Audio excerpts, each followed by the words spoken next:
Just from the couple days I've used it, I can say it's been really useful to have in class to record, take pictures. You know, there's a lot of times where a teacher's saying something, I know it's a lot to write down and there's a good chance I'm going to forget it, so if I can just hit record, it's really helpful. I can play it back later. So that's been nice.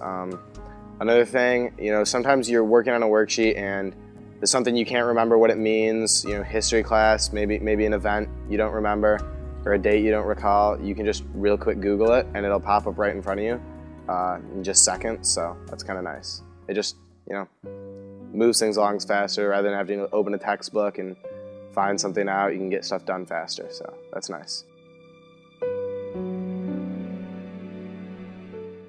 The battery life is pretty low on those, so I mean, I don't know if it could get through a whole day of class without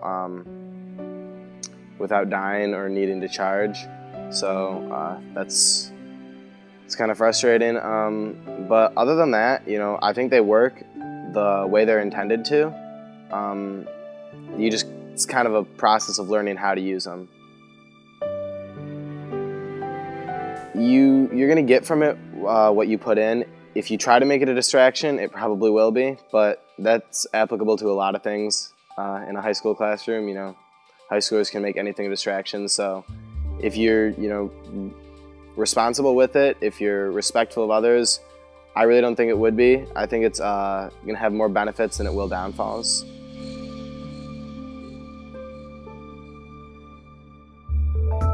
It was kind of cool that it hooks up to your Google account, so you know all the stuff you say on the glass you can look on your computer later, which, you know, it's easier than having a computer in class. You have to carry it around.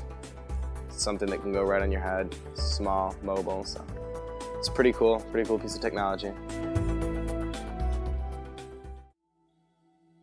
The reason that I got involved with Google Glass is because I started a Google Immersion classroom last fall, and mostly in my English 10 classes, but I also started a hybrid course for creative writing. And at that point, I decided to do more of a Google Immersion experience. So my students, we worked it out so that we started with 10 Chromebooks and we've ended up now with 20 and are waiting on 5 more from the instruction office, at which time we'll have 25, which will be one-to-one. In all of that then, because I was so heavily immersed in Google, I saw the information and the news starting to come out about Google Glass. Google Glass was fascinating to me for a lot of reasons. You know, we read a lot of literature about the future, like 1984 and Brave New World and those types of things. And I thought, wow, that'd be kind of cool to see something like that.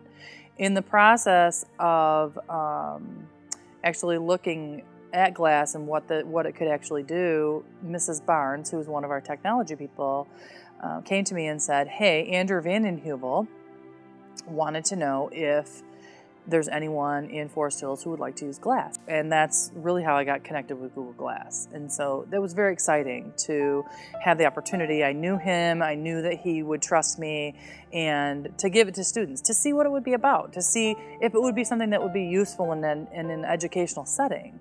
You know, with new technology like that, you never really know, is it going to be useful for kids? Is it going to be useful for education? And the educational market is really where it's at with regards to Glass, because that's where they're going to make a lot of their money.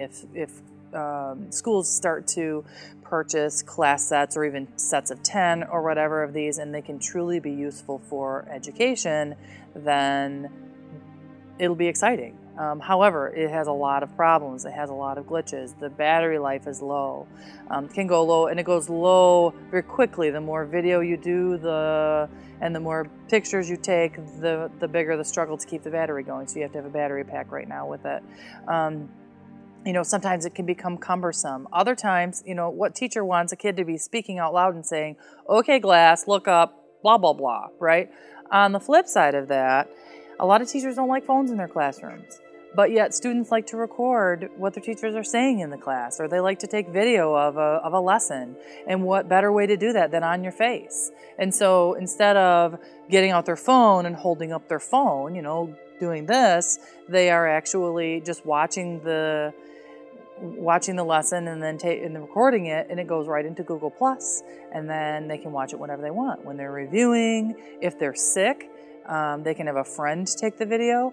If they're sick and they want to watch it in real time, they can have a friend wearing glass, and they could actually do it in a Hangout. So, watch the lesson through a Hangout. So there are a lot of different reasons why glass could actually be really, really useful in education. And there are a lot of downsides to it as well. So there are some things that Google can do that hopefully will enhance it for an educational setting. And in doing that, then it will provide students and teachers with a lot more opportunities and a lot more incentive to actually give it a go at really using this in the classroom.